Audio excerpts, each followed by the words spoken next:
Okay. Sunday morning, Kailul. Moshiach and the wardrobe dilemma. What in the world are we talking about? This is a fascinating discussion. And, no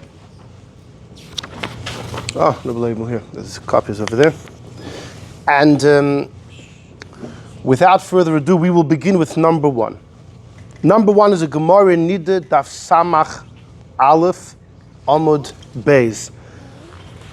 It's a relatively well-known piece of Gemara, definitely from Masechta Nida. It's from the more well trodden upon pieces of Gemara. Beged sha'avad boy kilayim. This is a braisa. If there's a beged, you have the clothing sha'avad boy kilayim. There is kilayim somewhere in there. It's a woolen garment and there's a piece of linen somewhere there. You can't find it, or vice versa. It's a linen garment with a piece of wool.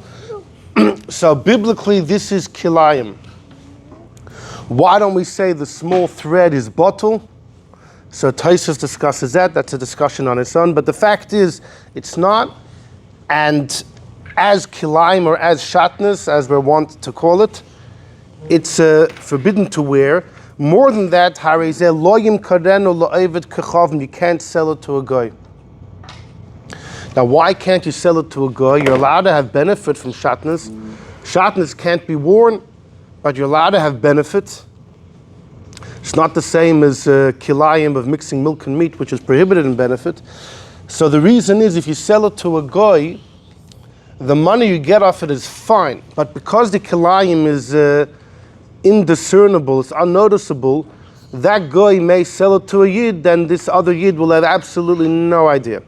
Whereas if the Shatnez is noticeable, you could sell it to a guy, there's no concern, a Jew will buy it from him if it's noticeable, but here it's not. The onus is not on the yid to check it when he buys it from the guy? It's avad by kilayim, there's no way to know.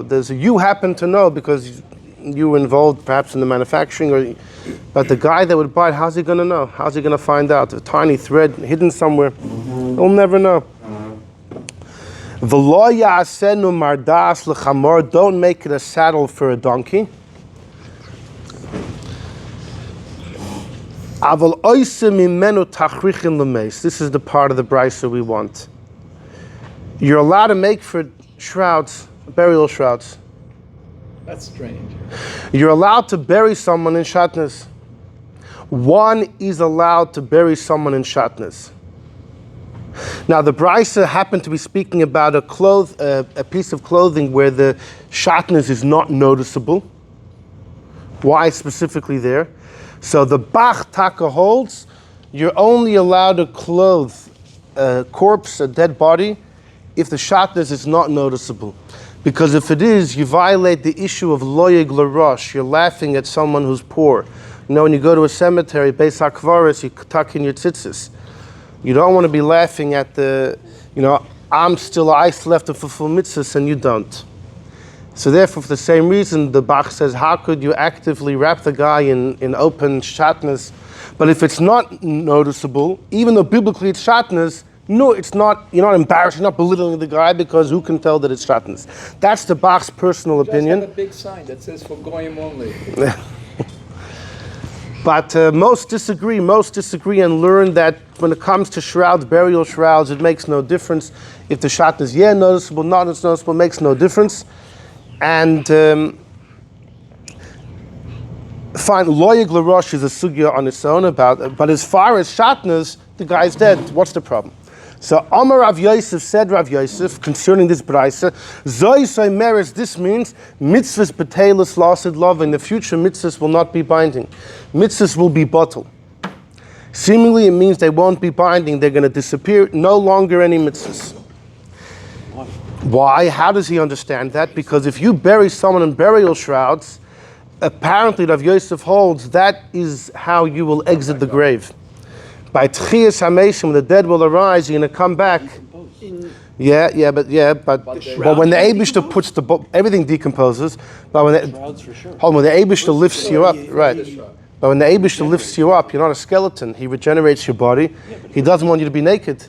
So we're going to see what type of clothes, but Pashtus Rav Yosef holds, the Eibishter will pick you up the same way you went down. God's going to take you out of the grave the same way you went in. So your body will be intact and you'll have the same shrouds. You're going to be wearing Shatnez. So Rav Yosef says apparently it's not a problem. Apparently in the future when the dead will arise, there will no longer be any mitzvahs. So Amarle Abaya said, who was a student of Rav Yosef, V'i Teimar Rav Dimi, some say Rav Dimi, but V'ha'amar Rab Meni, Amar Rab Yanai, don't you know what Rab Yanai said about the Braisa? Loi shanu elo l'safta. The Braisa was only talking about eulogizing the guy. There's a dead body here naked, you want to eulogize him, so you're allowed to wrap him in kilayim just for the eulogy. Avol l'koivrei asa, but to bury him you can't. That's what Rabbi Yanai holds. You have to change him. Yeah. In other words, if the time now is to do a hesped, and all there is Shatnez, you can use that. But to inter him into the ground, you can't. The simple understanding is, what's Rabbi Yanai's problem? That when he gets up, he's going to be wearing Shatnez. While he's dead is one thing. So for the eulogy is one thing, but to inter him into the ground, you can't do that, because he's going to arise with Shatnez, and Rabbi Yanai apparently holds the mitzvahs will yet be binding. So that was Abaye's question of teacher Rav Yosef, that you're saying something based on the Braisa, but Rabbi Yanai actually qualifies the Braisa that you can't bury the guy with Shatnez. So Amar Leis, Rav Yosef told his student Abaye, no.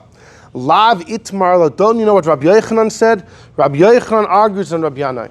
Rabbi Yochanan was one of the first Amoraim, and he says, Afilu l'koiv, you're allowed to bury the guy too. So there's a debate between Rabbi Yochanan and Rabbi Yanai how to understand the Braisa. Is it only temporarily for the eulogy, or to inter him forever? We would follow Rabbi Yochanan here probably. Sorry? We would follow Rabbi Yochanan. Oh, yes, yeah. Now the Gemara finishes off with Rabbi Yochanan l'tamei. Rabbi Yochanan follows his own reasoning. The Amar Rabbi Yochanan, my dichsiv, it says in Tilim b'meisim chofshi. It says in Tilim that with the dead I am free. Kivan shemeis adam, when a person dies, nase chofshi min ha-mitzvos, he's free from mitzvahs. According to Rabbi Yochanan, once a person dies, he's free from mitzvahs. But only while he's dead. Well, that's the funny thing. Rabbi Yanai agrees to that. Rabbi Yanai also agrees that a dead person is potter. The proof is, during the eulogy, you can wrap him in the Shatnez. Rabbi Yanai agrees to that.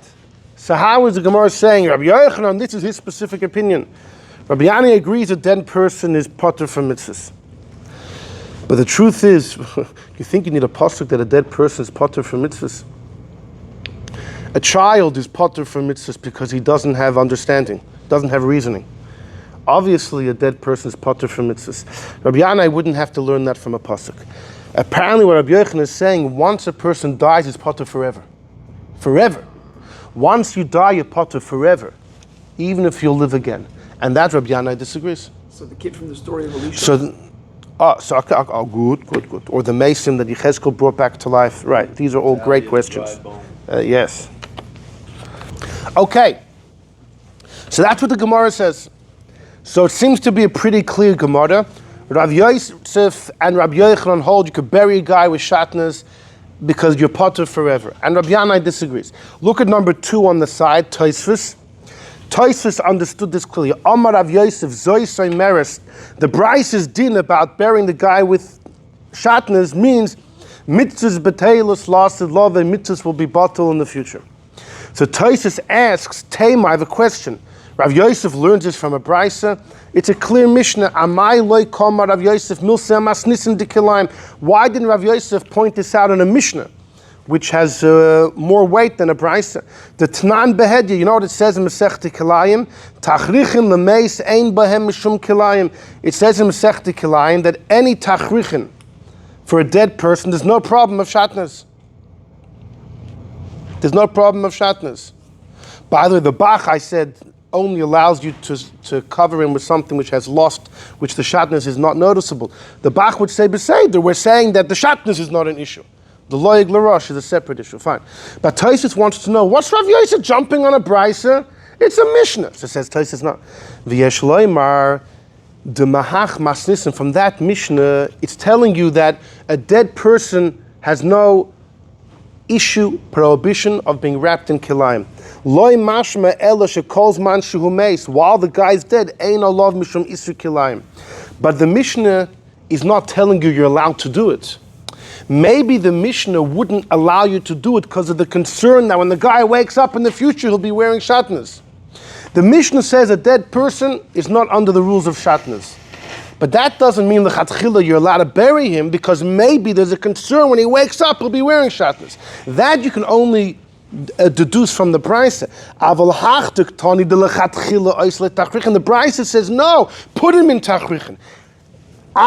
Even though when you get up, yamid b'malbushav shenikbar behen, the Taisa says clearly, Rabbi Yochanan's understanding is when you get out of the grave, it's the same way you went in.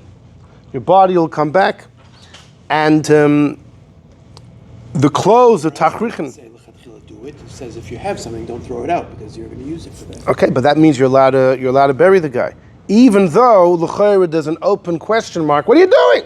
The guy's going to wake up with Shatnez. Shema mino. You see from here, we're not concerned about that because mitzvos b'teilus loss of love. Mitzvos are batal in the future. So Tosfos clearly understands the Gemara that way. But you'll see there's another path, but this is the standard path is what we explained. Doesn't mean it means while they're dead. You shouldn't do it. Doesn't say you should do it. It says that tachrichim don't have the din of kilayim. Right. Doesn't mean you should do it while they're dead. While they're dead.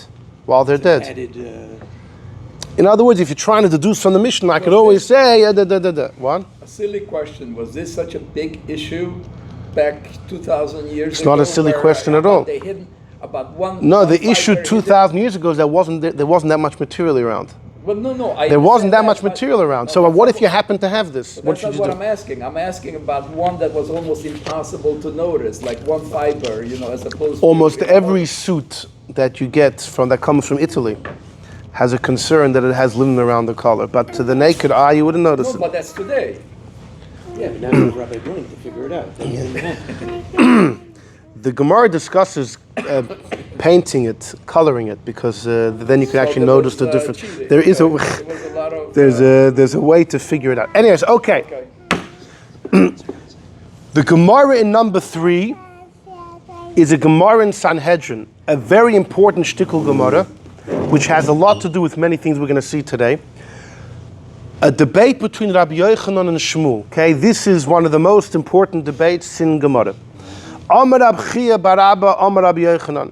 Rabbi Yochanan said, Kol hanavim kulan, all of the prophets, Yeshaya, so many prophets speak about the utopia of the future. Loi nisnabu ela liyimais haMashiach. Everything they said is only for the days of Mashiach. Avala olam hababa, for the world to come after that, it says, Ayin loidasa lekim zolsecha, no eye sought aside for God. Yasel lemachakala, he will produce it for those that await him. Meaning like this, generally we know, okay, after a person passes away, he goes to heaven, there's Gan Eden, and often we refer to that as Olam Haba, the world to come, because for each individual it's the world to come, even though it exists currently. Then there's down here on earth when Mashiach will come, and Mashiach will bring in an era, Yemais HaMashiach, the days of Mashiach. After that, there'll be a period of time known as Techiyas Hameisim, when the dead will arise. How long will Yemais HaMashiach be? The Gemara in Sanhedrin brings many opinions. Rabbi Lezer says 40 years, Rabbi Elazar ben Azariah says 70 years, others say many, many more years. There's lots of opinions over there. And then there's Techiyas Hameisim, the dead will arise. The Rambam's opinion is, the Rambam famously holds that the dead will arise. However, it's not going to be permanent. That God will supply reward to the body for having fulfilled many mitzvahs, and those that haven't had the opportunity to fulfill mitzvahs, or certain mitzvahs, will have the opportunity then probably, but it's only temporary. And at some point everyone will die, and the ultimate utopia reality is souls without bodies. That's the Rambam's opinion. Well known, the Rab Meir Halevi Abulifia, the Rav in Toledo, was one of the early antagonists against the Rambam, even while the Rambam was alive. The Rameh, and after him the Ramban, both of them believe that Techiyas Hameisim, when the soul is reunited with the body, that is the ultimate purpose of creation, and it will remain that way forever. It will remain that way forever. The Sefer HaIkrim, beautifully, I heard over here, in the Maimer Dalad Perek, it's in the Lamed, maybe Perek Lamed Hey, he discusses this debate of the Rambam versus the Ramban and the Rameh. He says, according to the Ramban and the Rameh, the ultimate will be the soul and the body, but the body will go through a whole process of purification and refinement. And at some point, the body won't even eat, won't even drink, will be a completely different body than we can imagine. So when we say the word Olam Haba, right? So according to the Rambam, it refers to souls without a body, because that is the ultimate purpose and ultimate intention of creation. Whereas according to the Rameh and the Ramban, Olam Haba, the true world to come, the true La'asid Lava, the true future is souls inside a body. Now it's significant. There's a Gemara in Masechta Brachos, a very important Gemara, where it says, Olam Haba ein boy lo yachila v'lo yishtiya. The world to come has no food and no drink. So the Rambam says, you know why? Because Olam Haba, the true world to come, is souls without bodies. That's why there's no food, there's no drink. You're not in a physical condition. But the Ikrim explains that according to the Ramban and the Rameh, no, the Gemara is talking about souls in bodies. Olam Haba refers to the ultimate future is souls in bodies. And there'll come a time where the body won't eat, won't drink, won't sleep. It'll be a completely different physical reality than we can imagine. Okay? So there's generally a debate about that. But back to number 3, the Gemara says like this. According to Rabbi Yochanan, all of the prophets that spoke about utopia were only speaking about the time of Yemos HaMashiach. When the days of Mashiach begin. Avolo Olam Haba, which look very possible that Rambam himself could agree. According to the Rambam, you would assume this refers to the world of souls, like the Rambam Taka writes in the Laws of Tshuva, the world of souls. But perhaps it could also apply to the time of Techiyas Hameisim, according to the Rambam. No eye saw it besides God himself. So Rabbi Yochanan, though, is definitely differentiating between Yemos HaMashiach and Olam Haba. All the utopia that the Nevi'im speak about, that's the early stages. What happens after that, no one can imagine. Fine. According to the Ramban and the Rameh, definitely refers to the time of Techiyas Hameisim and beyond. The Rambam would refer to the world of souls, but possibly also it could refer to the time of Techiyas Hameisim. That's the idea of Rabbi Yochanan. But here is the Gemara says, Pliga de Shmuel. The Gemara says that Rabbi Yochanan argues on Shmuel. The Amar Shmuel, because Shmuel says, Ein bein ha'olam ha'azel Yemos HaMashiach el shibud malchus bilvad. Shmuel says between now and Mashiach, nothing's going to change. The world will stay the same, nothing supernatural. Shibud malchus means instead of being under the auspices of another government, we'll have our own autonomy. That's what Shmuel says. Now the Gemara is saying that there's a debate over here. In other words, according to Rabbi Yochanan, when Mashiach comes, there's going to be big things happening. All the prophets, everything they said. Shmuel says no. Shmuel says the prophets are talking about later. Maybe by Techiyas Hameisim. But between now and the days of Mashiach, that first era, nothing is going to happen. Autonomy will be restored to the Jews and that's it. So it's an important piece of Gemara because you see Rabbi Yochanan as well over here is saying that when Mashiach comes, there's going to be supernatural things happening. Shmuel, who says there isn't, disagrees. Rabbi Yochanan says supernatural things will happen. And beyond then, you Bechal can't even imagine. So it's a little similar to what he says in number 1, that Bechal in the future, things are going to change. Mitzvos will be off. There happens to be a well-known problem in the Rambam, once we're quoting number 3. Because the Rambam, on the one hand, twice in his Yad HaChazaka quotes Shmuel's words, that there's no difference between now and the days of Mashiach, except for Shibud Malchus. That's the only difference. We'll be autonomous. On the other hand, the Rambam in the Laws of Tshuva quotes the statement of Rabbi Yochanan, that all the prophets were only talking about the days of Mashiach, but Olam Haba, specifically the world of souls without bodies, no one ever saw. The Rambam quotes both opinions, even though the Gemara says they're incompatible. The Gemara says there's a debate. This is one of the well-known kashas there are on the Rambam. Rabbi Yosef Karo in the Kesef Mishnah in one place says, there's Tzarechiyah and they're saying, we got to figure this out, how the Rambam quotes both. There's lots of theories and the Rebbe has a sikha about it. Because the truth is, the Rambam actually says that all the prophets that spoke about utopia, it's all Mishalim. The lamb and the lion, all the wild animals living together means the nations will live in peace. The Rambam learns they're all Meshalim. So according to the Rambam, there's no contradiction. Shmuel's right, all that will change is autonomy, but there'll be peace in the world. And that's what the prophets were referring to. All the supernatural promises were Meshalim, they were just parables for natural, beautiful occurrences, but within the world of nature. So according to the Rambam, the two opinions are compatible. But then the problem is, so why does the Gemara say they disagree? According to the Rambam, the Gemara says Shmuel doesn't disagree. Shmuel agrees the prophets are talking about the days of Mashiach. He just holds it's Meshalim. Meaning so, anyhow, that's a whole piece on its own. Fine. Here's the issue.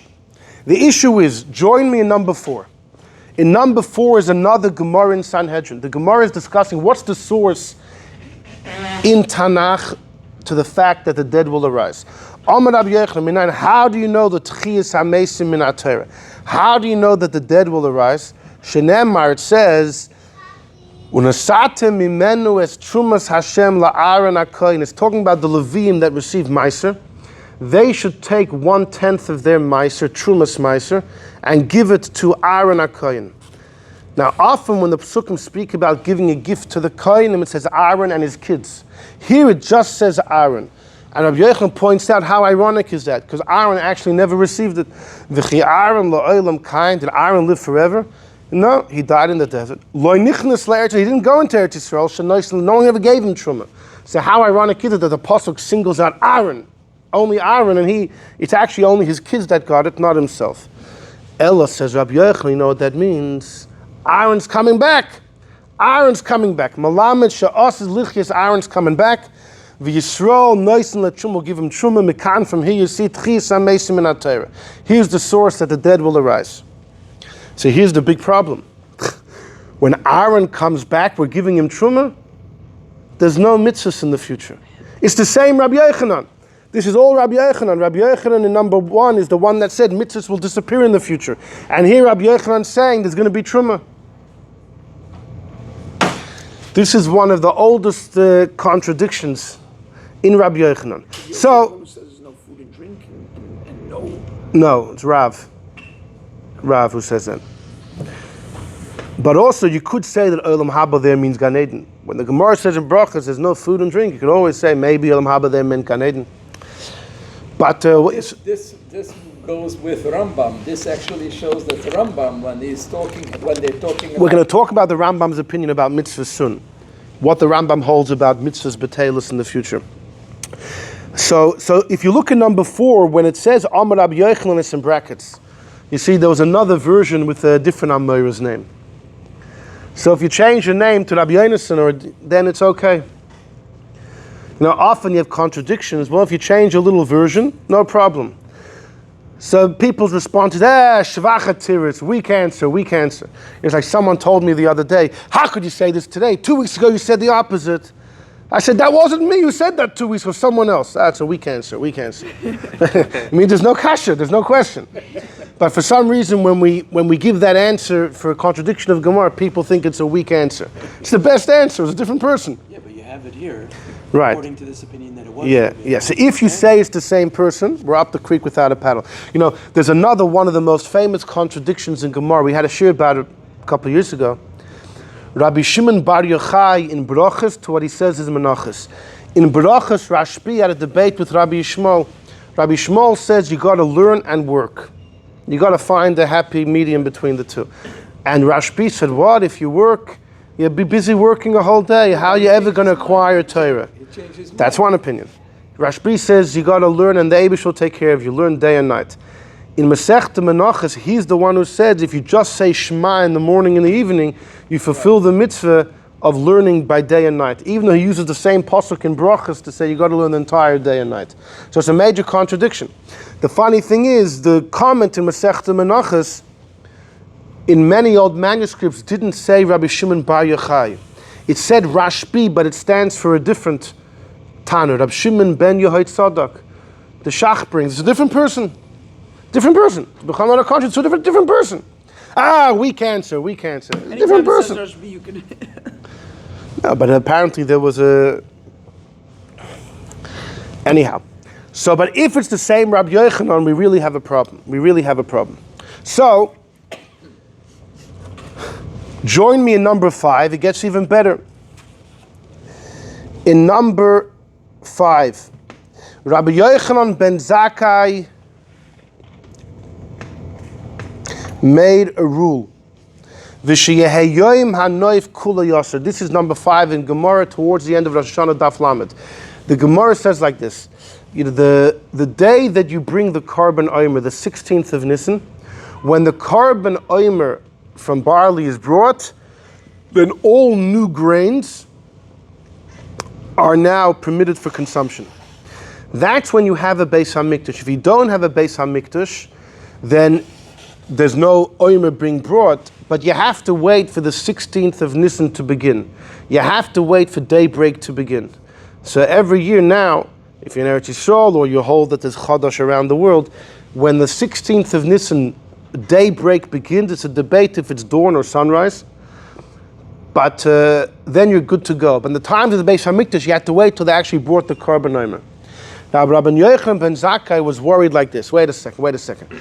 Imagine this year the 16th of Nisan comes. It's already sunrise. There's no Beis HaMikdash. Well, God forbid, let's say last year. So there's no Beis HaMikdash. So let's eat. You're allowed to use. The Beis HaMikdash might be built in a couple hours. Doesn't matter. Once it's become permitted, it's permitted. The problem is, and what's going to happen next year, we'll already have a Beis HaMikdash. People will think, last year we ate by sunrise, we can do again by sunrise. Not realizing that now that the Beis HaMikdash is up and running, you got to wait till they bring the carbon omer. So due to that concern, Rabbi Yochanan ben Zakkai said that you always have to wait till the 16th of Nisan ends, till the end of the day. That way there's never such a concern. You look at number 5, 5 words in. My time, and what's the reason for his decree? Meheira yibana Beis HaMikdash. You see, he was already praying then. 2,000 years ago he said this. May the Beis HaMikdash speedily be rebuilt. And he was alive during the destruction. V'yom, they're going to say, Eshtakin, we're going to say, if you're allowed to eat from sunrise, and last year we ate by sunrise, Mi lo yachalnu, didn't we eat when the eastern horizon was lit? Sa'achshav naminech, so too this year. But they don't realize they stuck in last year, lo have a omer, there was no omer. So heir mizrachita, so once the eastern horizon is bright, you can eat. But the next year where there is a Beis HaMikdash, they're still going to eat from sunrise. The problem is the Ika omer. Once the omer is able to be brought, the omer is matter. Only the omer being brought allows you to eat. So the Gemara asks, wait a second, the Mivnei Amos, when is the temple being rebuilt? If you say the Ivni B'Shitzar, it's being built on the 16th after sunrise, then the moment sunrise hits, it's already allowed to eat. Finished. Exactly. Hari Heir Mizrachita, once the eastern horizon is light, it's good. Elo, the concern is the Ivni B'Chamesar, that it was built on the 15th of Nisan or any day before then. Now the concern is that it was built between one Pesach and the next, or even if it was built on the first day of Pesach itself. The point is, last year you ate from sunrise, and this year you really can't. You got to wait till the omer. So the Gemara says, okay, the problem is, why do you, a whole day? From midday, lishtri should be okay. There's a Mishnah that says, even when there is a Beis HaMikdash, they're bringing the omer. How does the entire humanity, Jewish population, know the omer was brought? Harachaykin mutarin from chatzos, once midday passes, you can trust that the omer was brought. The fishain bezdim is atzlam boy. The rabbis are not lazy. So why would he say the entire day you have to wait? What's the concern? So he says, no, Nitzrach, it's talking, the Ivni B'Chamesar Samoch L'Shkiyas Achama. It was built on the 15th of Nisan, right before sundown. Inamri, even better, Ivni B'Leli was built the night of the 16th. There wouldn't be enough time to get the omer ready even by midday the next day. There's so much happening, it could be it's going to take them till the end of the 16th to get the omer running. Okay. By the way, there's a whole discussion. You're not allowed to build the Beis HaMikdash at night. So So Rashi asked the question. He says the third Beis HaMikdash we're not building. It's coming from heaven. It can come down on it. Anyhow, but what do you see from this Gemara? When the Beis HaMikdash is coming, guess what's going to happen? There's going to be Isser Chodosh. You're not allowed to eat Chodosh. This is a fact, and this is a Tana of Rabbi Yochanan ben Zakkai. Rabbi Yochanan can't disagree with this. So Isser Chodosh is going to be here, so why Shatnez no? And Rabbi Yochanan himself in number 4 said very clearly there's going to be truma. So, even if you're going to say number 4 was Rabbi Yonason, not Rabbi Yochanan, you still have a problem with Rabbi Yochanan from number 1, because of this Gemara in Rosh Hashanah, there's going to be Chadash in the future. So the truth is that the Nachlas Binyamin, the Binyamin Wolf, was a big Rav in Landsberg, in Germany, in the 1600s, southern Germany.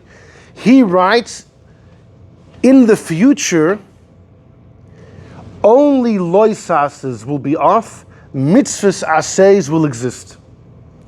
Rabbi Yochanan was talking about Shatnez. Shatnez will be off. Truma will exist. There's a big difference between a loisase and an assay. An assay that you do draws down light. The loisase also kind of draws down light passively. But simply when you refrain from a loisase, you're refraining from evil. You're refraining from evil. In the future, it says, as Ruach HaTuma Abnar, the Eibush will remove all impurity. There will be no action will be considered bad. At least actions which are good, not like murder or theft, but actions which shatnez or milk and meat or things like that, which is just the will of God, not something inherently bad. So those will be off. That's the svara of it in his sefer Nachlas Binyamin, going back 400 years. So he writes, he says that's the difference between Truma will exist. A mitzvah assay is positive stuff, so you got to keep doing it. You draw down light. Shatnez will be off. The problem is, in number 5, it's talking about Chodosh. It's a loisase. You can't eat. It's a loisase. And it said it's going to be. The Nachlas Binyamin's theory answers between the two Rabbi Yochanan, between number 1 and number 4. But the Gemara Rosh Hashanah is at odds. Why would Chodosh be? It's a loisase. So the truth is, there is a Yerushalmi. The Yerushalmi holds that the Beis HaMikdash is going to be built even before Mashiach comes. There is a great debate about the order of events in the future. Usually you think Mashiach will come and he'll build the Beis HaMikdash. Well, there's a potential that actually the Jews themselves will build the Beis HaMikdash, and it's going to usher in the era of Mashiach. So according to that, number 5 is not a problem. The Beis HaMikdash will be built before Mashiach comes, before the future begins, and therefore all mitzvahs will still be binding. So the Gemara in Rosh Hashanah is not an issue. It's not an issue. If you follow the Yerushalmi that the Beis HaMikdash will be built before the days of Mashiach. But according to conventional understanding, it will be built by Mashiach in the days of Mashiach. So it seems to prove that even when Mashiach comes, mitzvahs will last. And then the Nachlas Binyamin's theory to differentiate between Aseh and Loisase will not help us anymore. There are some that believe that it's only Shatnez that will be out. Only Shatnez. Only Shatnez. What's the logic? What's the issue with Shatnez? The Eibusha created a perfect world. Wool is wool, linen is linen. When you try and put the two together, it's almost like showing that God's work is incomplete. It's like a chutzpah trying to meddle in the fabric of creation. But in the future, when God's presence is revealed, and therefore it's not impossible for anyone to deny the presence of God, so there won't be an issue. It'll be so clear how God is perfect and everything's perfect. We're going to feel it. We're going to see it. It'll be who we are. So then there's nothing negative about. But how are we allowed to change any mitzvah? How could mitzvahs change? So we're going to have to deal with that as well. So if you say that Shatnez is an exception, so then that's it. All questions are off. Chodosh will exist. Truma will exist. Shatnez is an exception. Okay, but that's what's a hard thing to. Rabbi Yochanan said mitzvahs are bottled in the future. He didn't say this mitzvah. In number 1, he said mitzvahs in general. Mitzvahs in general. So it's a hard take to say it's dafka Shatnez.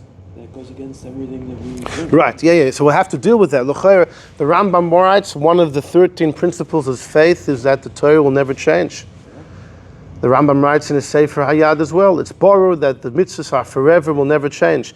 The biggest argument of the Christians, you should know, they used to quote this Gemara in number 1. Mitzvahs will be bottled one day. Which day? I'll tell you which day. When Yashka was on the scene.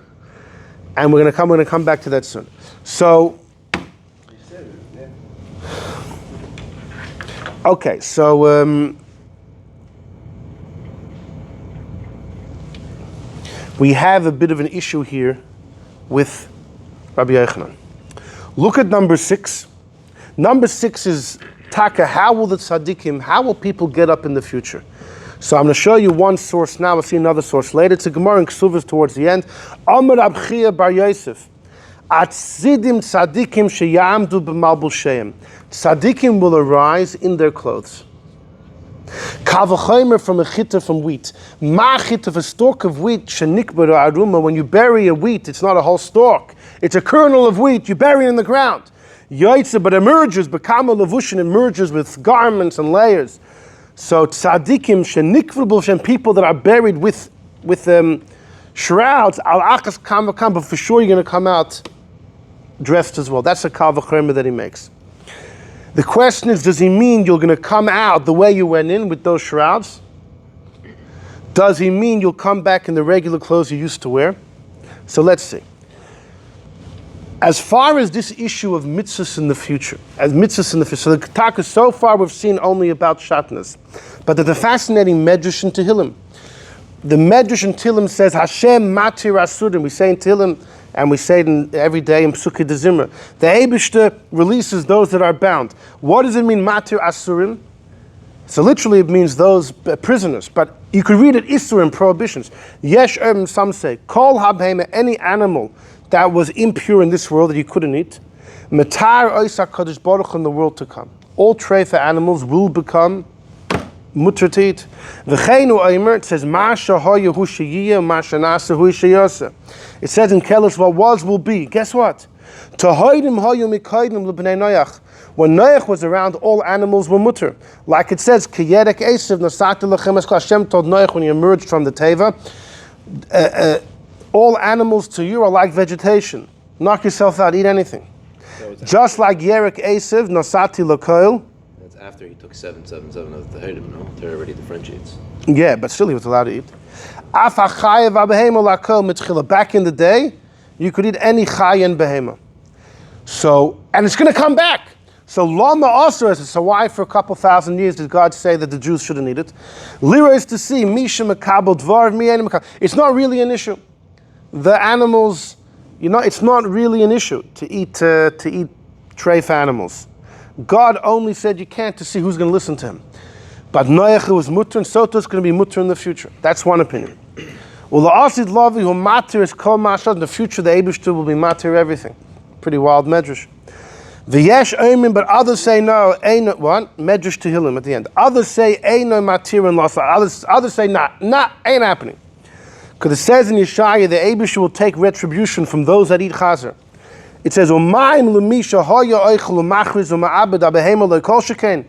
If someone who ate chazer, the Eibishter will wipe him out. Imagine the animal itself. There's no hope for the chazer.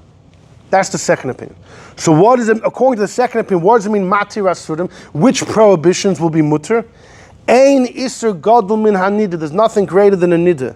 That a woman sees blood and the Eibishter forbids it to the husband. But in the future it will be mutter. So the second opinion prohibits the treif animals but allows the nida.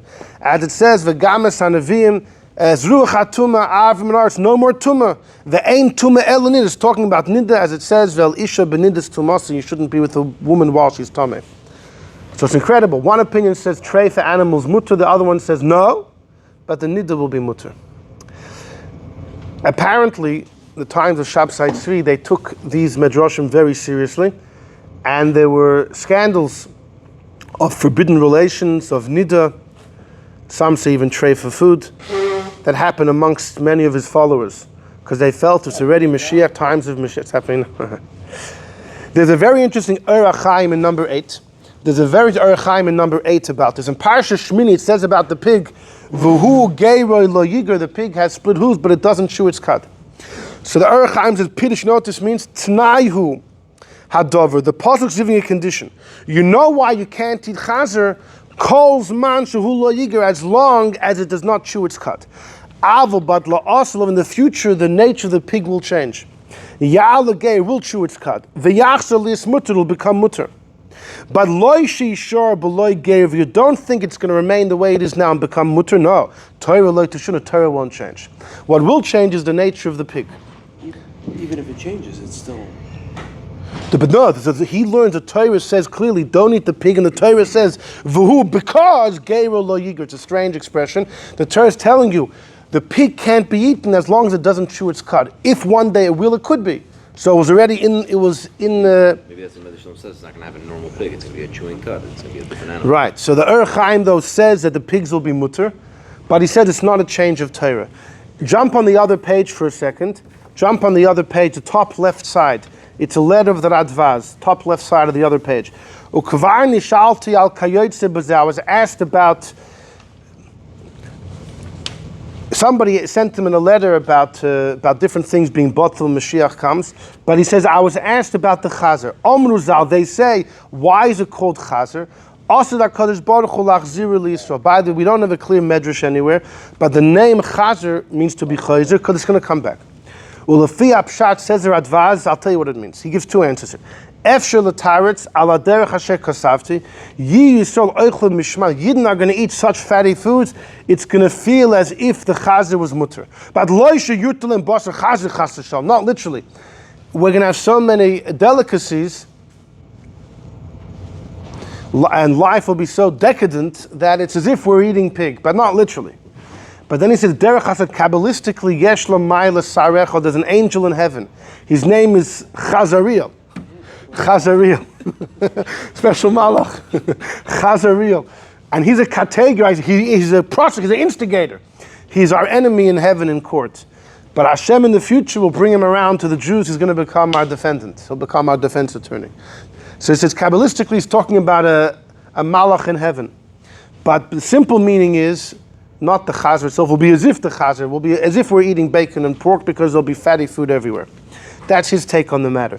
The Chaim says, no, the chazer itself, the nature will change. But in the Medrash Tehillim, it sounds pretty frightening. The first opinion is, all the animals that were treif are now going to be mutter.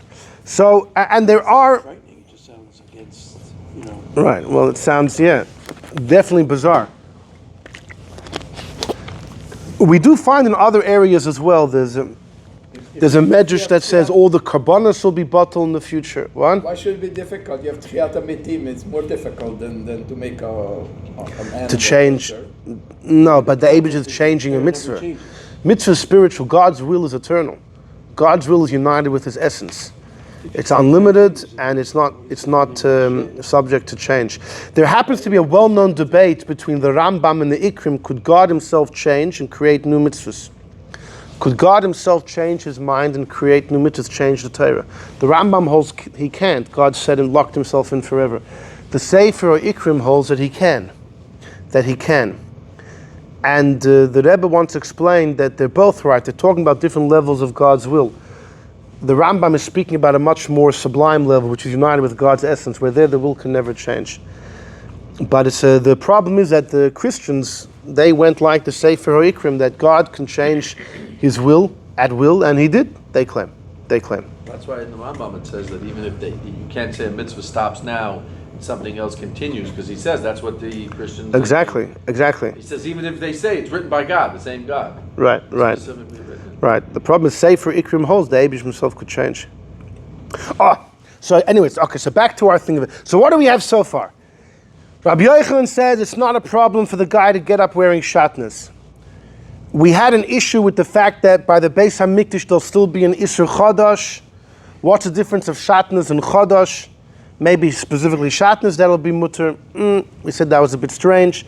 Maybe you'll say the Beis HaMikdash will be built before Mashiach comes, like the Yerushalmi, but that's also not the conventional understanding.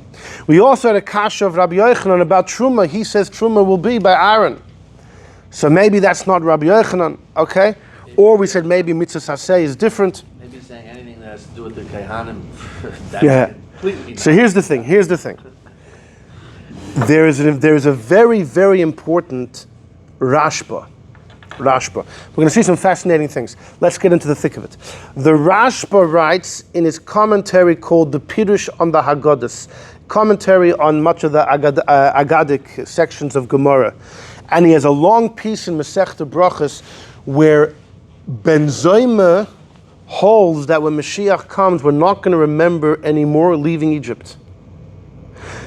Ben Zoma holds you have to remember leaving Egypt. Kol Yemei Chayecha. Yemei means every day. Kol is every night. Chachamim use Kol for the days of Mashiach. It sounds like Ben Zoma holds you won't do it when Mashiach comes. But it's it's a mitzvah to remember. The night of the Seder is a mitzvah. Okay, that he might agree to. But the mitzvah that's done every day is a mitzvah d'oraisa, according to most opinions. According to some, it's counted in the 613. How could Ben Zoma hold it's going to be out the window?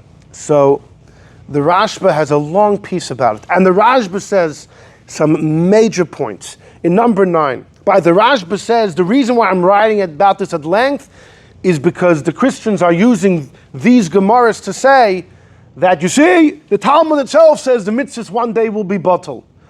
So when's that day? I'll tell you, it happened when Yashka came. Mitzvahs will be bottled. So it's better. The Ikrim says God could change it if he wants. The Gemara says it will happen. The Gemara says it's going to happen. So the Christian said, no, get with the program. Get with the program. You guys are old style. So the Rashba says, therefore, I have an obligation to set the record straight. And he has a very fundamental opinion about all this, which is his opinion. And most disagree, but this is his opinion. Number 9. The claim that they brought from Nida, from the Gemara number 1, that mitzvahs are bottled in the future, you should know. Hamida has this expression of la'asid lavai. It does not mean in the future, the times of Mashiach. It's not what it means. It's not what it means. It means al kol zman, any time which is coming, whether rachik, whether in the distance, aikarav, or near, or very soon. Afilu bizman habas, even the next 5 minutes, you can call it la'asid lavai. He says, I'll prove it to you.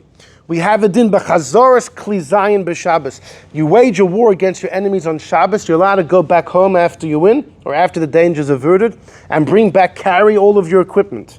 Why? Because if you don't, the next time they're not going to go in the first place. Kedei shaloi te machshilon. You shouldn't cause them to stumble. Like by Hatzalah. Exactly. We use the word la'asala for the future, where it could mean the next day. Doesn't. Also, if you go in water on Yom Kippur to visit your Rebbe, now water on Yom Kippur, but you're allowed to if you're going to do a mitzvah, like visit your Rebbe, you're allowed to go back home as well. Because if you can't, I'm not going to go in the first place if I can't get back. In order not to stumble them, la'asid lavai. So says the Rashba, mitzvahs b'teilis la'asid lavai shom. When Rabbi Yochanan said mitzvahs are bottled in the future, what he meant is after death. Not when you get back up again. Only in the period after death. Biyurei la'achar hamavis mamish. Just after Ritzoni, meaning, Hameisim, ba'idam meisim, while the dead are dead, they're potter for mitzvahs. Yeah, there's no issue. When they get up, all mitzvahs are back. When you're living and breathing, mitzvahs are back. That's why Rabbi Yochanan brought a proof, ba'meisim chofshi. Once a person is dead, chofshi min mitzvahs, you're free from mitzvahs. According to the Rashba, the pasuk is teaching you only while you're dead, you're potter for mitzvahs. Not that once you die, you're potter forever. Not true. If you get back up again, once you're living and breathing, the chiyuv returns. It's only while you're dead. Now, but how do you bury him in Shatnez? The Rashba is going to learn you don't get up in your shrouds. The Rashba will learn. Things while you're dead. What's the sort of a No. The issue is those that are alive, can you do averis to them? Usually you can't. And he explains. Let the man talk. Forget about Rabbi Yochanan. Rabbi Yanai says you can't bury the guy in Shatnez. Why? He's dead.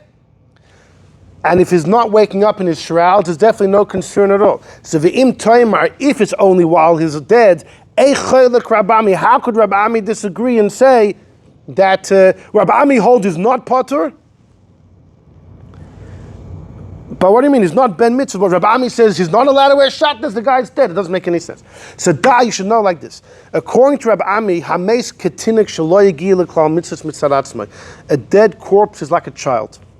Meaning, the ilu reinu over. If Bezdin sees a child violating a mitzvah, ein Bezdin mitzuvin lafrisha. Bezdin do not have to separate him like the Gemara says in Yavamas.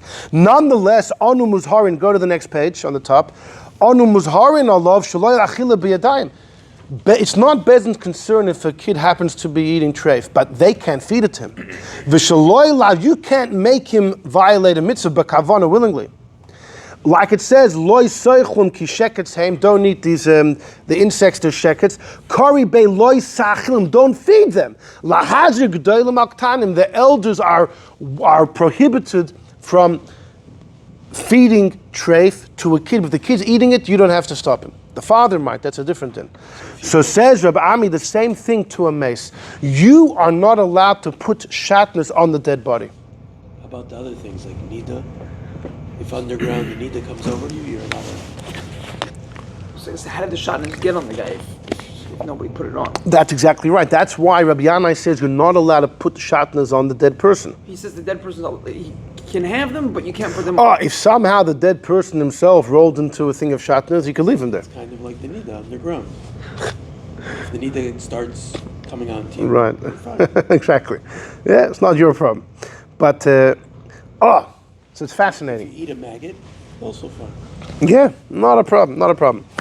So, but the problem, look at the Rajba now, number 13, but still he has to flesh it out. If the issue according to Rabbi Yanai is you're not allowed to put shatnez on the guy, so why are you allowed to put it on him for the eulogy? Why are you allowed to pull it on him for the eulogy? The im tishal oy, the im kain, why does Rabbi Ami prohibit the burying, but he allows the eulogy? There shouldn't be a difference. You should never be able to put it on him. Right. So he says like this: the Isser of Kilayim, there are certain times you're allowed to wear shatnez. The Torah says you can't wear it. Like it says, loy silbash, you can't wear it. There's another pasuk that says, beged kilayim shatnez, don't place it upon you. Hari Amru, but the rabbis say, Halavisha gila aliyah shaloyas Torah aliyah l'kaderech levisha. The pasuk of Levisha is telling you that when it says don't place it upon you, it means in a way of wearing it. Only in a way of wearing it. And that's why there's certain heterim, for example, if you're selling a suit that you know is shatnez, you're allowed to put it on to show what it looks like. Because you're not wearing for the sake of wearing it. Moichrek sus, those that sell shatnez, for whatever reason, they're allowed to put it on and sell it, as long as they don't intend to enjoy it to protect them from the heat or from the rain. Ulefichach, therefore, when you place it on the mace, l'soifte, to give him a hesped, aim be'inyan ze'isha, there's no isser. First, it sounds like you're not really wrapping him with the eulogy, but even if you are, or you're just placing it upon him, he says, Eino derech levisha, it's not a way of levisha. So it's hard to know, is it because the guy's dead and therefore the guy has no benefit from the clothes? So you can't call that he's wearing it because he has no benefit. There are dinim that if you have no benefit from it, then it doesn't apply any warmth or anything, it could be mutter. So the fact that he's dead is not shaykh to the entire prohibition. But hold on. But it sounds from the Rashba, if you really want to focus, that by the hesped, you're not wrapping him in the shatnez. You're just covering. Covering is not considered levisha. But to bury him is derech levisha. Burying him, you're wrapping him around, is asur. So according to the Rashba, like this. Pshat and Rabbi Yanai is like this. You're allowed to put the shatnez on top of the dead man because it's not called wearing. But that's for the eulogy. But to wrap him and to turn him into the ground, that's called wearing. It's not a problem for him, it's a problem for you. Rabbi Yochanan disagrees and holds there's no problem for you to do that. Rabbi Yochanan holds you can't give a kid tray for food, but a dead body is not a kid. Rabbi Yanai would compare the corpse to a child. Rabbi Yochanan won't.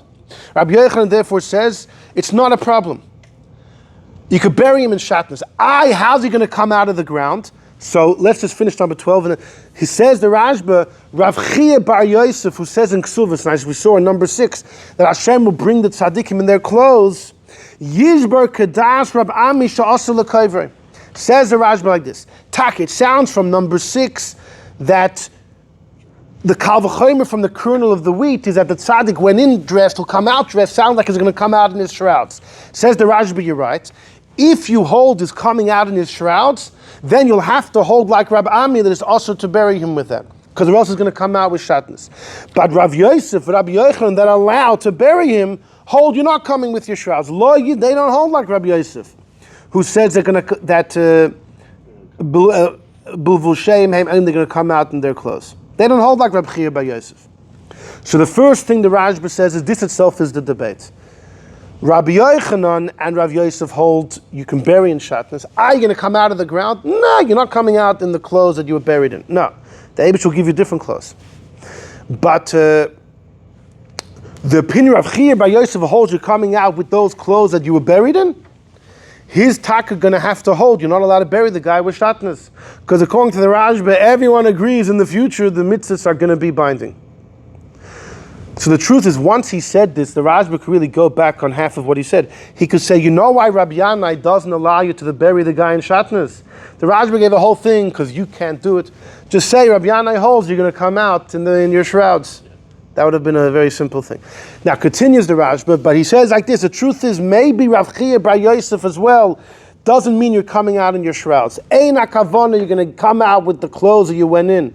That if there was a chut echot shel tzemer va'ava by a chut, says the Rashba, you really think if you were buried in woolen shrouds, which had a lost piece of linen, and the whole thing rotted away and decomposed, when God reconstructs, He's going to make it exact. The Abish is going to re-put that tiny lost piece of linen back in. He says, nah, probably doesn't mean that. Hakavana bazeiz, they're going to come back clothed. Kavachomer from the wheat. The chita went in naked, it comes out clothed. Tzaddikim went in clothed, they for sure come out clothed. But it doesn't mean that the shrouds they went in. So says the Rashba, B'chlal, it could be nobody holds you come out in the same shrouds. And then he continues, even the imtit, if you want, I'll say like this, you'll come out with something that resembles the shrouds. In order people should recognize you. He says, what? Okay, or whatever that, what's that? You know The Muslims, they cover the whole but he says it could be that, the clothes will resemble the shrouds, but not the exact shroud, so it's not going to be Shatnez. Because he says like this, Sheba Kadech, you come the way you went, in order people should recognize and they won't say you're somebody else. And he quotes in Medrash Tanchuma that if somebody died a chigger, lame, or blind, if he went lame, he's going to come back lame. If he went blind, he's coming back blind. In order people should recognize him. And then God will heal them. But says the Rashba, the whole statement of learning from the kernel of wheat, you'll come out clothed. It's agadata. You can't paskin. You can't bring into halachic conversation. Ein meshivin mehem. So the Rashba is very clear. The Rashba says mitzvahs boy are going to be in the future for sure. Anyone that allows you to bury in Shatnez is because you're not getting up in those clothes. Either they hold like the opinion that holds you'll get up in your regular clothes, or nobody holds you'll get up in your shrouds. If there happens to be someone who holds you will get up in your shrouds, you could be sure they will hold like Rabbi Yanai that you're not allowed to be buried in Shatnez. That's the Rashba. It's a fascinating Rashba. What about the Mitzvos potatoes lesson? La'asa just means in the near future after death. And the people that didn't die, that are right when Moshiach happens, for them it doesn't apply. Yeah, for sure. It's just while they're dead. How do you over something when you're underground? There is a big problem with the Rashba, and that is, the Gemara says, why does Rabbi Yochanan disagree with Rabbi Yanai? Because Rabbi Yochanan has a pasuk by Meisim Chavshi. He learned from there when someone's dead, they're patur from mitzvahs. According to the Rashba, that's B'chlal, not the debate. According to the Rashba, the debate was, are the living people allowed to wrap a dead person in Shatnez? According to the Rashba, you're going to have to say, like, you have to add a few words. Rabbi Yochanan holds, once a person is dead, he's free from mitzvahs to the point that living people are allowed to supply him prohibitions. We do. And according to Rabbi Yanai, the dead person is free from his own account, but it doesn't affect those that are around him. It's a bit of a doichik reading in the Gemara. What? We do Apostle Talis. Yeah, that's not. Yeah. There's a whole shaila. No, there's that shaila of loyig l'rosh as well. You're laughing at the guy. You're wrapping him with the talis. There's a whole. The Vilna Gaon wanted to have kosher tzitzis. I'm pretty sure. And the only person that knew was out of town when he passed away. When the guy found out, he came running as fast as he could. By the time he came, the burial already happened, and he realized that the will of God is not. But some Rishonim say it should be kosher because of loyig l'rosh. You're laughing. If you can't wear tzitzis next to the guy's cave, imagine burying him in a talis and bashling it. No, so the Bach says as long as it's not noticeable, it's fine. That's why the Bach says a woolen garment with a hidden linen string that's not noticeable is not considered laughing at the rush. So to a talis with missing a string is not noticeable. What is noticeable if you flash your tzitzis by the grave? That's the Bach's take on it. Anyhow, but I'll call upon, this is the Rashba. The Rambam's take on the matter, okay, it's going to get very interesting, then we're going to finish up. The Rambam's take on the matter is very important, but it's blurry. The Rambam is important because he's considered the posek when it comes to the laws of the Messiah. On the other hand, there are things that he writes which are subject to debate. The Rambam himself says certain things he doesn't know, like if Eliyahu Hanavi will come before Mashiach or after. But the Rambam like this. The Rambam paskins like Rabbi Yochanan. The Rambam paskins you're allowed to bury someone with Shatnez. It's not just the Rambam, the Shulchan Aruch, the Torah, it's halacha. We paskin like Rabbi Yochanan. You're allowed to bury someone with Shatnez. The problem is the Rambam also quotes Shmuel a number of times that Ein Bein Olam, what we saw in number 3, nothing will change between now and Mashiach except for Shibud Malchus Bulvad. Are these two things compatible? Tosfos in Masechta Baba Basra Daf Ayin Dal quotes from Reb Chaim Kohen, who was a great student of Rabbeinu Tam, and he was the one that said, if I would have been there when Rabbeinu Tam died, I would have become Tomei to him. Reb Chaim Kohen, he was a student of Rabbeinu Tam, and he famously said that Shmuel and Rabbi Yochanan are incompatible. Shmuel said that between now and Mashiach, nothing will change except for Jewish autonomy. Rabbi Yochanan says mitzvahs are going to be bottled. According to Shmuel, that ain't happening. There's no difference except for Shibud Malchus, but Torah and mitzvahs will still exist. Rabbi Chaim Kohen says these two statements are at odds with each other. That's what Tosfos quotes, and many Rishonim quote this idea that Shmuel and Rabbi Yochanan are at odds. The problem is the Rambam quotes both. The Rambam quotes Shmuel in Hilchos Tshuva, Hilchos Malachim. Between now and Mashiach is only Shibud Malchus, but the Rambam Paskins in the laws of Kilayim, he quotes Rabbi Yochanan. The Gemara clearly says plural. No, that's Rabbi Yochanan about the Nevi'im, not Rabbi Yochanan's statement about the mitzvahs, right? So the truth is, many say, hold on, the Rambam holds like the Rashba. Many say the Rambam holds like the Rashba, therefore like this. Reb Chaim Kohen, who's part of Tosfos, they hold that according to Rabbi Yochanan, mitzvahs are bottled literally when you get up, because we saw in number 2, Tosfos says you get up in your shrouds. Which means according to Tosfos, Rabbi Yochanan holds, by Techiyas Hameisim, all mitzvahs are off. But Shmuel says nothing changing besides Shibud Malchus, so they're at odds. But if the Rambam holds like the Rashba, Rabbi Yochanan never meant mitzvahs are off in the future. Rabbi Yochanan only meant while a person is dead, they're not chayev. When you get up, you're not going to be wearing your shrouds. So according to the Rashba and the Rambam, Rabbi Yochanan and Shmuel are not at odds.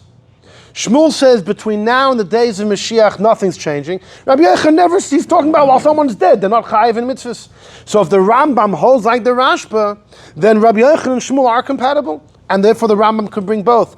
Tosfos has to hold they're not, because Tosfos himself in number 2 in Nida says that according to Rabbi Yochanan, you're getting up in your shrouds.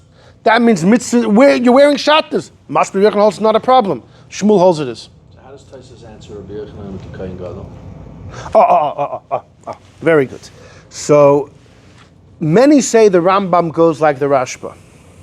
So I'm here to tell you that there's another way out of this. This is very important.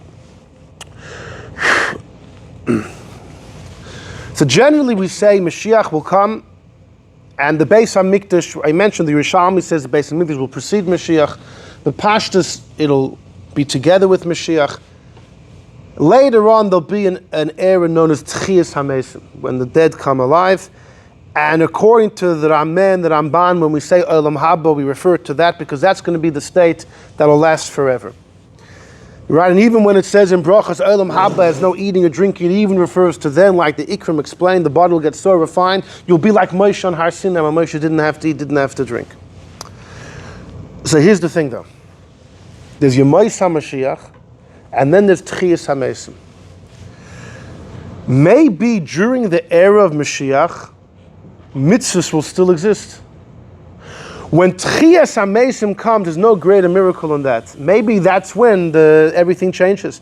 Maybe that's a new chapter in the book. When Rabbi Yochanan said mitzvahs are bottled la'asid lava in the future, maybe he meant when the dead arise.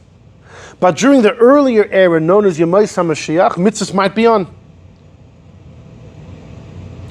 If you say that, now who does say that? Who does believe in that? First of all, the Alter Rebbe, in Igeres HaKodesh, letter Chav Vav says clearly, the Alter Rebbe says, mitzvahs b'teilis la'asid lavai, when in the future? When the dead arise. The Alter Rebbe said it's just by Techiyas Hameisim. and he has good company, Rabbi Yaakov Emden. Rabbi Yaakov Emden, our good friend Rabbi Yaakov Emden, is together with the Alter. In fact, when the Rebbe in the Sichos, That's good for sometimes when he quotes his Alter Rebbe, he quotes Yaakov Emden first. Rabbi Yaakov Emden and also the Alter Rebbe. That's better for Rabbi Yaakov Emden than nullified. Why does Rabbi Yaakov Emden say this? Because Rabbi Yaakov Emden asks, it's in his commentary on Rosh Hashanah, he says, the Gemara in Rosh Hashanah says, when Moshiach comes, there's still going to be Chodosh, you can't eat the new grains. But in number 1, in Niddah, it says, mitzvahs are bottled in the future. Says Rabbi Yaakov Emden, they're talking about different periods of time. In Rosh Hashanah, it's talking about when the Beis HaMikdash is here. So even if it follows Mashiach, but it's still during Yemais HaMashiach, then mitzvahs will be business as usual. When Techiyas Hameisim, that's Rav Yosef. That's when mitzvahs will be off. That's what Rabbi Yaakov Emden says exactly about this very contradiction. So, hold on. So some want to say the Rambam follows this as well. And the Rambam holds that when Mashiach, he holds like Shmuel, when Mashiach comes, nothing's changing. Only Shibud Malchus, nothing's changing. But you're allowed to bury someone with Shatnez, because by the time the guy gets up, it's going to be already the second era. Techiyas Hameisim, and in that era, all mitzvahs are off. So, which means, again, it's against Reb Chaim Kohen. Shmuel and Rabbi Yochanan are compatible. They're talking about different eras of the future. Shmuel is talking about an earlier era, Mashiach times, everything business as usual. And that's the Gemara in Rosh Hashanah when Chodosh will exist. But then there's Techiyas Hameisim. Shmuel says nothing's changing with Mashiach except for autonomy. What about Techiyas Hameisim? That's the biggest miracle you can imagine. I'm not talking about that. That's a later era. Shmuel wasn't talking about that. And that's when mitzvahs will be off. And that's why the Rambam doesn't have to go like the Rashba at all. The Rambam can hold like Tosfos. Mitzvahs are literally bottled in the future when the Meisim get up. Earlier, Yemais HaMashiach, then mitzvahs business as usual. So according to this, everything comes out well, or maybe not. What about number 4? Rabbi Yochanan said we're going to give Aaron HaKohen Truma. Yeah, but those are two different states of Techiyas Hameisim. Okay, so are there two different states of Techiyas Hameisim? So join me in number 18. It's a well-known letter of the Radvaz, a beautiful letter of the Radvaz. Number 14, that's the Kovitz Shiurim. I'll say that outside in a moment, because that's also very important. Don't they say that the Avos get a blast? Yeah, there's lots of important stuff. One? Don't the Avos get a blast all the important? Hold on. Wait. First of all, when it comes to Techiyas Hameisim, okay, it's completely enigmatic. I mean, the Rambam doesn't even talk about it in his Sefer Hayad. That's why the Rameh in Toledo came out against the Rambam. He thought the Rambam was like a, God forbid, where's Techiyas Hameisim? The Rambam in the Laws of Tshuva says, Olam Haba is souls without bodies. Nowhere does the Rambam mention that there's going to be Techiyas Hameisim. But it's one of the... The Rambam put it in his commentary to Mishnayos, in Masechta Sanhedrin, one of the 13 Ikrim. The Rameh apparently didn't see that. So he came, how could the Rambam leave it out? So there are lots of theories. The Rambam later on wrote a letter called the Geras Techiyas Hameisim, where he, of course, he believes. But why did Rambam Taka leave it out? So I'll tell you a very simple theory. The Rambam's Sefer Hayad is talking about all halachas. If the Rambam holds that when the dead get up, halachas are off, it doesn't belong in that book. It doesn't belong in that book. No, but the part in Hilchas Tshuva he speaks about Gan Eden, souls without bodies. Why does he talk about that? I'll tell you why. This is my own Berch Svara. Take it or leave it. But just for parentheses, the Gemara in Ksuvah says Rabbi Yehuda Hanasi, he died, but he would come back. He was buried. His body was down here, but he was given a special body in heaven. He would come back and make Kiddush. So the Sefer Chassidim asks, once he's dead, he's potter for mitzvahs. He can't make Kiddush for his family. You have to hear Kiddush from someone that's chayiv in the mitzvah. So the Sefer Chassidim says, when someone dies, they're no longer bound in mitzvahs. B'meisim chavshi. A tzaddik never dies. The Gemara says in Brachas, a tzaddik is always considered alive. It simply means that death means when the soul leaves the body. By a tzaddik's body, some of the soul always remains, enough that they're not considered truly dead. And therefore, therefore he's chayiv in mitzvahs. So Rabbi Yosef Engel says, well, hold on. In Gan Eden, Rabbi Yehuda is making Kiddush every Friday night. There's no mitzvahs in Gan Eden. So Rabbi Yosef Engel says like this. At tzaddik, he's still chayiv in mitzvahs. Gan Eden is a place where there's no mitzvahs. It's like I'm chayiv in Truma and Meiser. I happen to live in America. If I was in Israel, I'd be chayiv. Says Rabbi Yosef Engel, a true tzaddik, when he's in Gan Eden, he's still chayiv in mitzvahs. He's punked is an exempt location. But the moment he comes back to planet Earth, the chayiv is back on. No, so I would say like this. When the Rambam in the Laws of Tshuva speaks about going to Gan Eden, souls without bodies, that exists, according to the Rambam, that's the ultimate future for all humanity. But it also exists for each individual when they pass away. Nowadays, when the individual passes away, if he is a tzaddik, he's still chayiv in mitzvahs in Gan Eden. So it's still part of the Sefer Hayad. You're still chayiv in mitzvahs. The nafkamin is if you come back like B'danos, you make kiddush for your family. But Techiyas Hameisim of the future, mitzvahs are raw for anyone, so it doesn't belong in Sefer Hayad. Okay, it's my own Baba Maisa.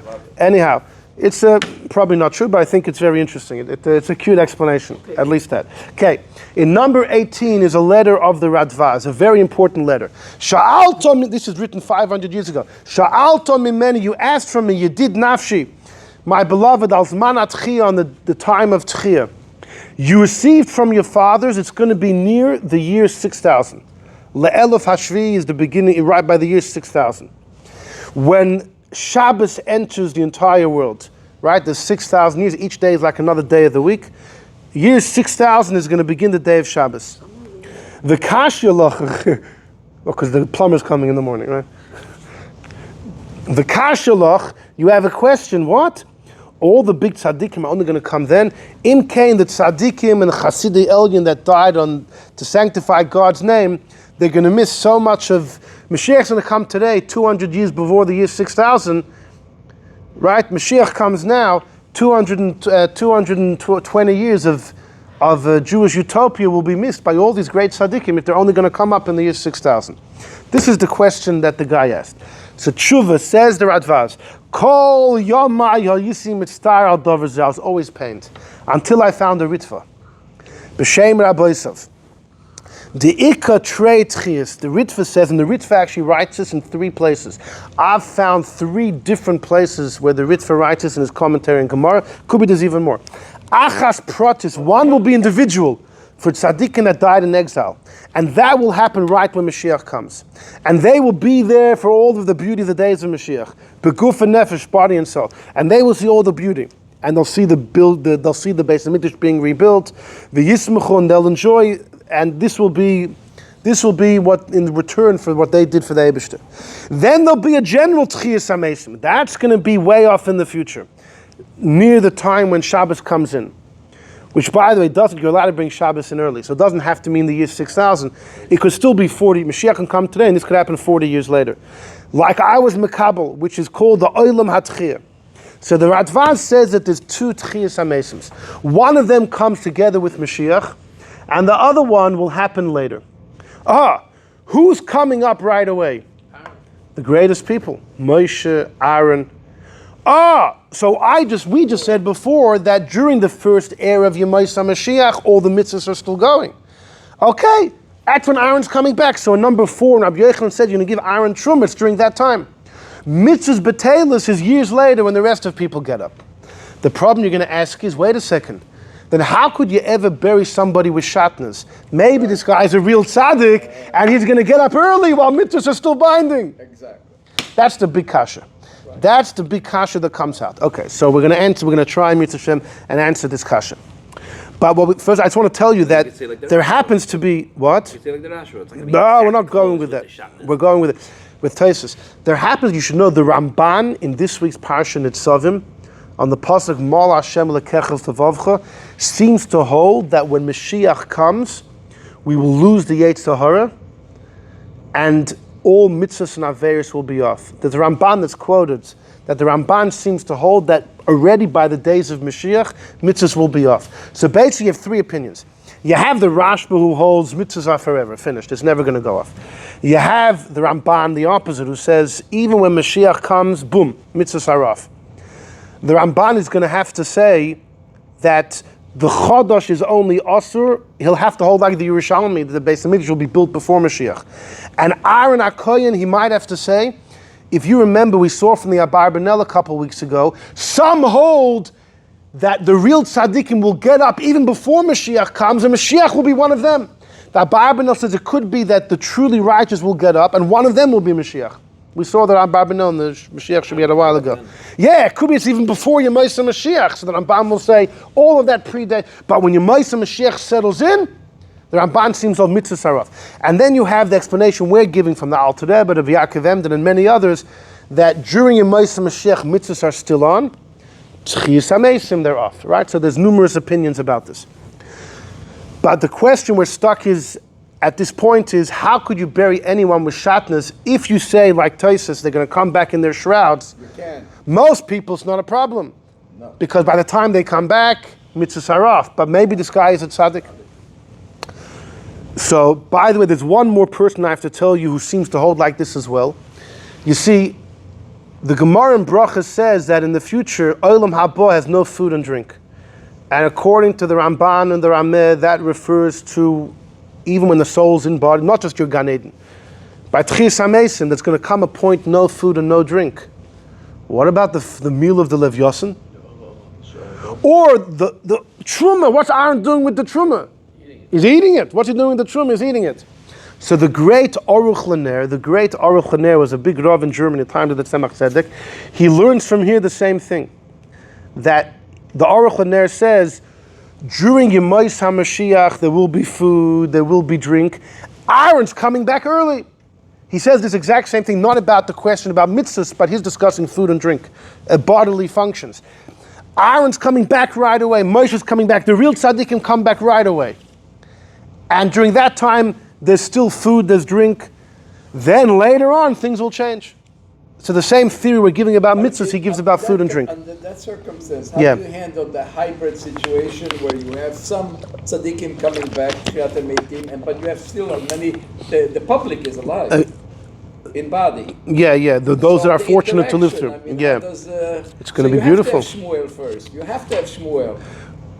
Where you it's have going to be beautiful. Redemption of Eretz Israel when the king under a king. Otherwise, the Abarbanel mentions as a possibility Techiyas Hameisim will happen before the advent of Yemais HaMashiach. Getting back Eretz Yisrael could be separate. Shmuel has to be more right first, because otherwise it cannot happen.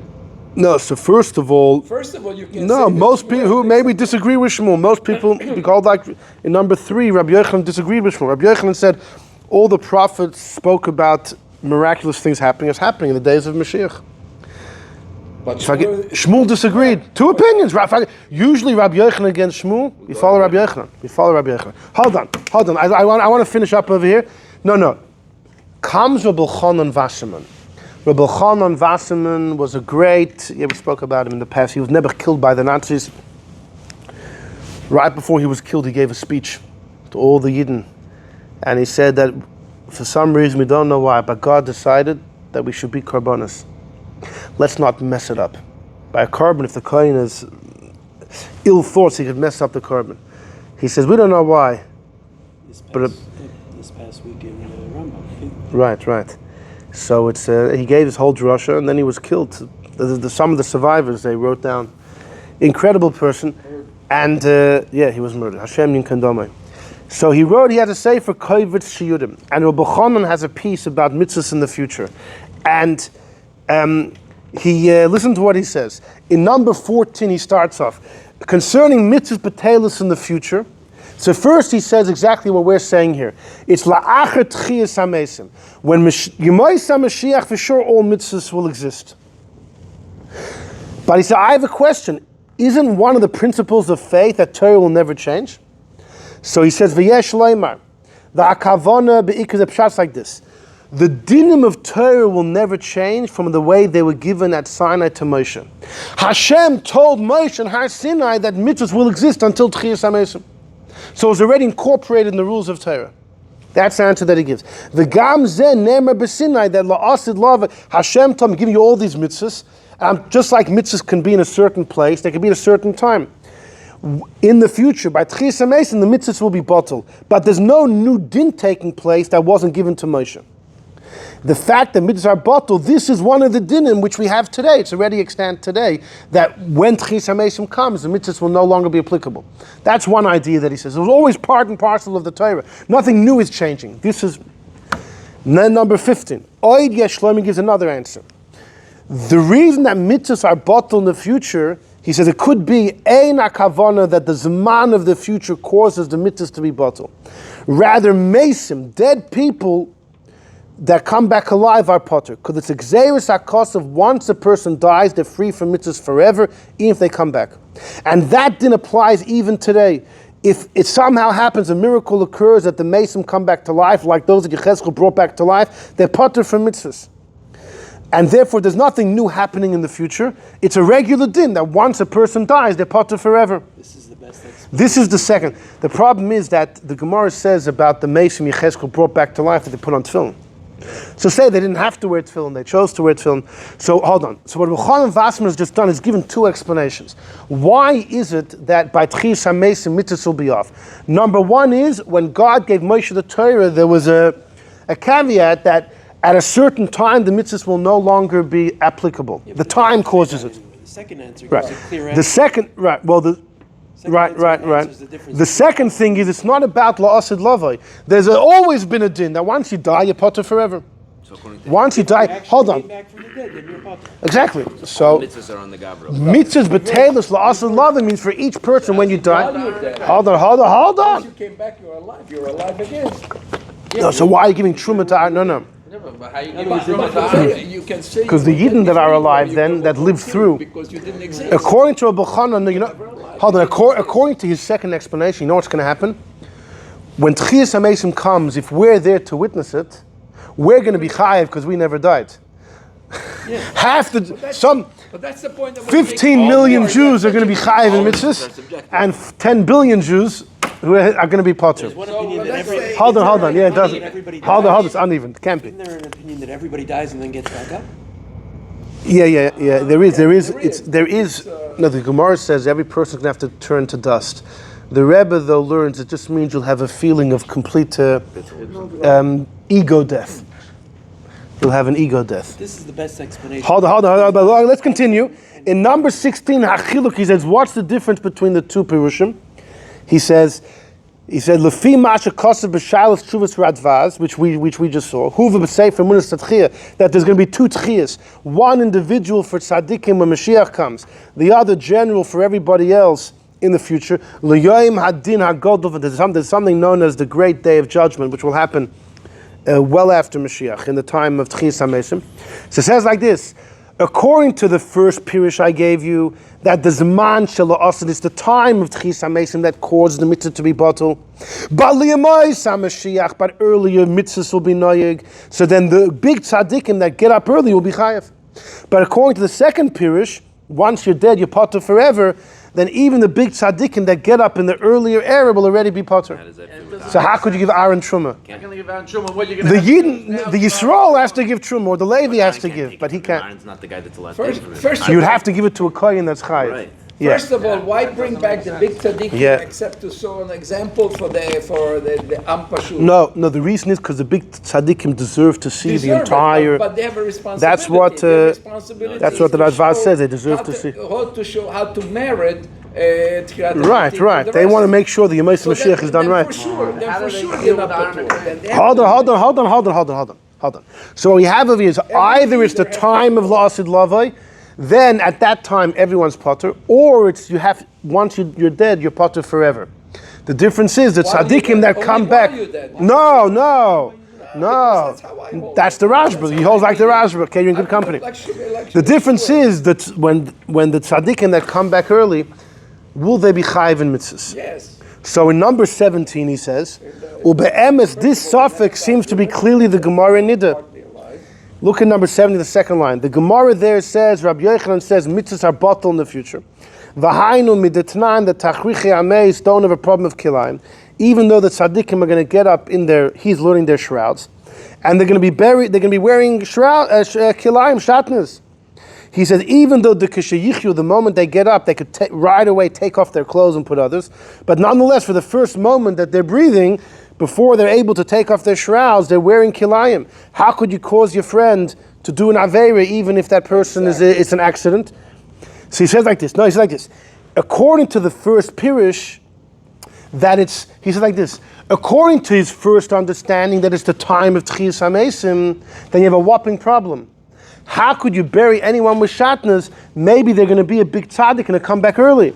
The question I asked you, Akati Tikshi Heyach Koivin, how could you bury a guy with Shatnez? Maybe this guy is a tzaddik, is going to get up in the times of Moshiach and he will be chayiv v'chol mitzvos. Vada, it must be the second pshat is right. It's not the time of Techiyas Hameisim. Rather, once you're dead, you're potter forever, and therefore you could bury anyone with Shatnez, because no matter when they get up, they're potter. I love the second answer. So the problem is that mamish like, then how could you give Aaron Truma? No. So he ends up with a kasha. According to his first understanding, which is our understanding, which is Alter Rebbe's understanding, that Techiyas Hameisim is the time on the clock that sets in the bittul of mitzvahs. How could you bury anyone in Shatnez? Maybe this guy that's tzaddik who's going to get up early by Yemais Mashiach. So let me tell you what my proposed answer is. Okay? Look at number 19. This is a Taisus in Ksuvas. Taisus is discussing what we saw before, the kavachomer from the kernel of wheat. If the kernel goes in naked and comes out clothed, imagine someone that went in clothed. Says Taisus number 19, mashmitz mashma, that the tzaddik will come out in his shrouds. Biluvushay and shenikbru, and how they were buried. Dahainu tachrichin, which is the shrouds. The problem is, if you look in Yerushalmi in Perek HaNois, it says a story. Rebbe Yehuda Anasi told his kids, Rebbe told his kids, don't give me too many shrouds. Don't bury me in rolls and rolls, because I'm not getting up in it anyways. Sha'asidin tzadikim in the future will get up biluvusheyen. What does that mean? I'm going to get up in my regular clothes. So don't spend too much. Exactly. Don't give too much, because Asidin tzadikim shelo yamdu in my shrouds, rather biluvusheyen mechai, my regular clothes. Doesn't matter. So Taisus has a kasha. The Gemara, the kavachomer from the wheat kernel seems to indicate that you'll come out in what you went in, but in the Yerushalmi, Rebbe says very clearly that you're going to come out in your regular clothes. So comes they both use the word tzadikim though. Right.